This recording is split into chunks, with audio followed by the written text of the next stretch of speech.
aloe vera, we know it. It has that beautiful spiral looking leaves that come out, and there's little teeny species and large species of aloe, all kinds.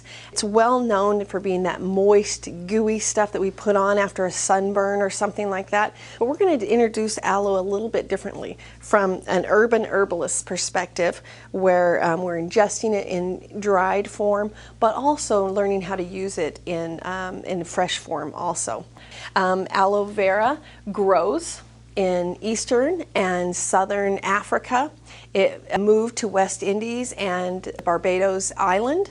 It also is now like widespread everywhere. That's where it originated, but it grows wild in warmer and tropical areas, and it is definitely drought resistant. The leaves are 99% water. They just hold that water and that moisture. You can use the whole leaves, or you can use fresh or dried or powdered, or even just the juice or gel. The smell of aloe vera, it has kind of a mild smell to it and a mild taste. And you can even, it tends to be a little bit bitter. The inner leaf part can be bitter and hard to eat, especially Cape aloe. Oh, it's super bitter, and it has such a stronger effect with it. The Cape aloe just seems to work through the digestive tract very, very quickly. And so let's talk about the history of it. We'll go more into the different types of aloes and how to use them, but history is very fascinating about aloe vera. It's used in ancient South African cave paintings. I mean, they decorated it and featured aloe. In ancient Egypt, it was considered the plant of immortality. Cleopatra and Nefertiti used it as a beauty aid, and they also used it as an offering for funerals of the pharaohs. It's been used for embalming, and Muhammad used it as a religious symbol, and they would hang aloe over their doorway if they made a pilgrimage to the shrine of the prophet. The Bible talks about in Psalms and in Proverbs and even in John, it is thought to be a different plant that was valued for an incense. In the 1st century AD, the Romans and the Greeks used it for gastrointestinal disorders and for wounds. And they also used it for boils, for chapping, for inflammation, mouth irritation, for hemorrhoids, for genital ulcers, and also to help with hair loss. In the 3rd century, Alexander the Great, he captured the island near Somalia for its luxurious aloe crop. When you're talking about aloe vera, there's a lot of misnomers about it, about whether it's good for this, whether it's good for that. Sometimes there's new cautions out and a lot of misinformation. So let's just kind of dig into the nutrients of aloe vera, and you can kind of choose for yourself how it's beneficial for you. There are over 200 nutrients that have been found to be beneficial to man in aloe vera, including vitamin A. It's got folic acid, B9 in it. It's got B12. It's got lots of C and lots of E. It has calcium, chromium, copper. It's got iron, magnesium, lots of minerals, manganese, potassium, selenium. It's got sodium. It's high in zinc. It has 20 amino acids, 8 enzymes. It's got natural sugars in it and fatty acids. It has hormone precursors to help the body balance hormones in the body. It's just a great plant for getting things working again. The effect it has on digestion seems to be a better type of absorption into the body and helping to promote healthy bacteria in the body. Sometimes we eat all these acidophilus and bifidophilus and all these good bacteria, but we forget that we need to give food for them, and chlorophyll is a great food for them, but also aloe vera is a great food for the good bacteria in our intestines. Another thing that it's used for successfully is to help the body to heal up ulcers. And the laxative effect of aloe vera is very, very well known. Components out of this particular plant have been used as a drug since 2003, and it's known to stimulate and soften stools, and in a raw form it's used as a purgative to purge toxins out of the colon. It has a moderate gripping, and so it can be used with ginger and slippery elm and fennel and peppermint to settle it down so it's not so It doesn't just make you have cramps. Sometimes too much aloe vera kind of does that. When you're talking about aloe vera, you've got to talk about cleansing and how it neutralizes toxins from the liver. There's a 1989 study that shows that it lowered chronic hepatitis markers. And there's another one that from 2007 that showed that it significantly restored normal bile flow secretion in the body. There was a study showing a treatment group that showed lower triglycerides even for a couple weeks after the treatment with aloe vera. There's also studies showing helping improvement with eyes and cleansing out toxins from the eyes to cleanse out problems associated there and circulation to the eyes. For skin, it's known as used topically. People go break it off their aloe vera plant and put it on a wound or put it on a burn. But most people squeeze it out of a jar. But for the skin tissues, it just seems to soften the skin, and it increases moisture to the skin and hydration to the skin. It cleanses out dead cells for the body. What it has is an enzyme that breaks down the dead cells and helps move it through the body. It's used topically to reduce excessive inflammation. And the hormone effect that it has in the plant actually facilitates wound healing and an anti-inflammatory type action.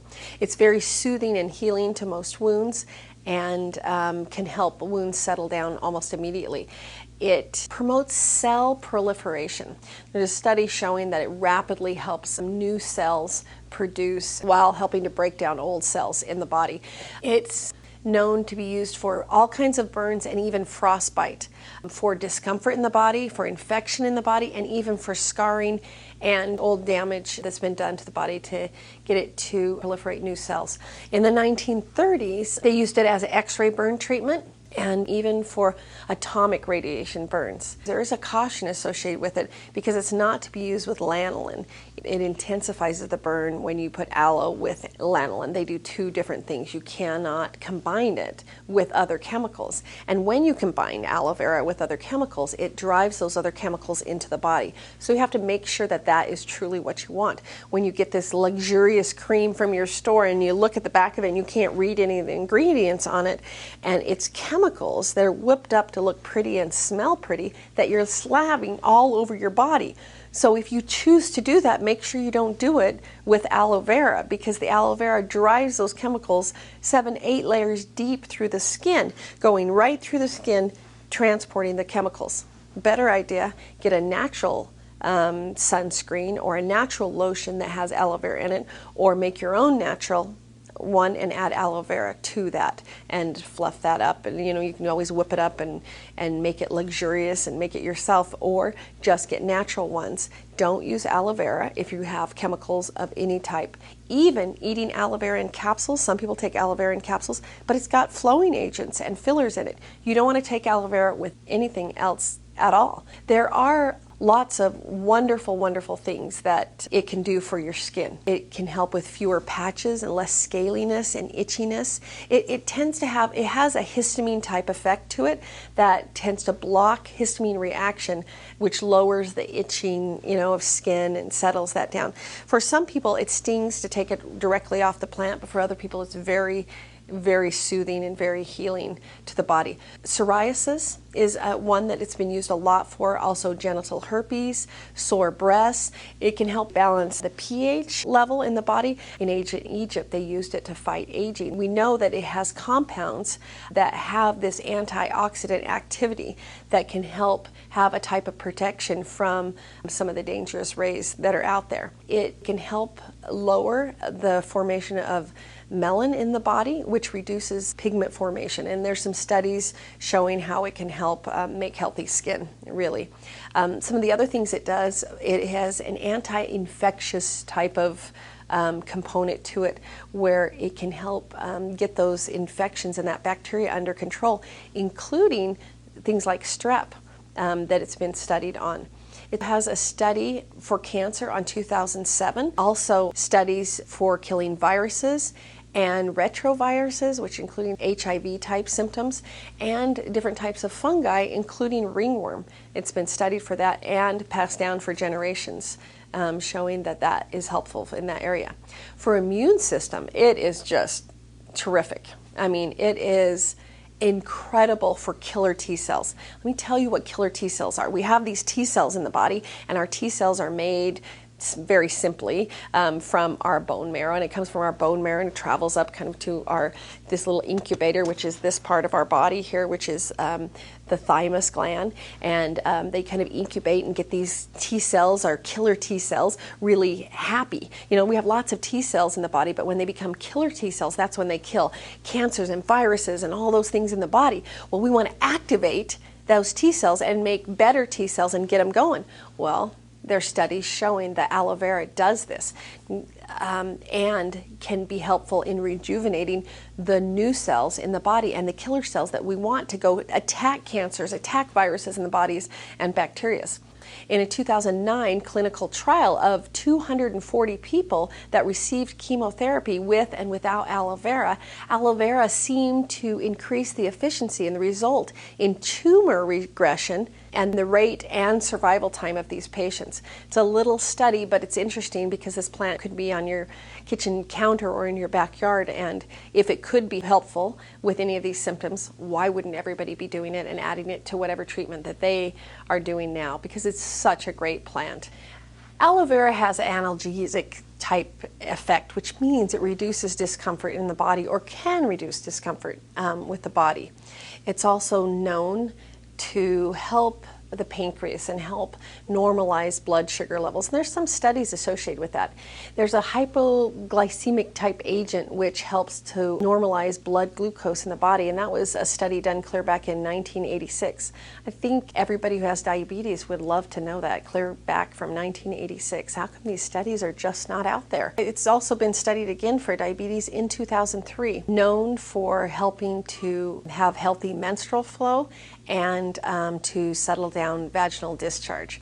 It is the safety of aloe vera is always, there's always cautions associated with it, because it can give you diarrhea if you take too much. If you take too much, then don't take as much. Settle down and have a lesser amount. Always start out with a small amount of aloe vera, especially Cape aloe, because it's very, very strong and very, very effective. It has cautions associated with pregnancy and with nursing.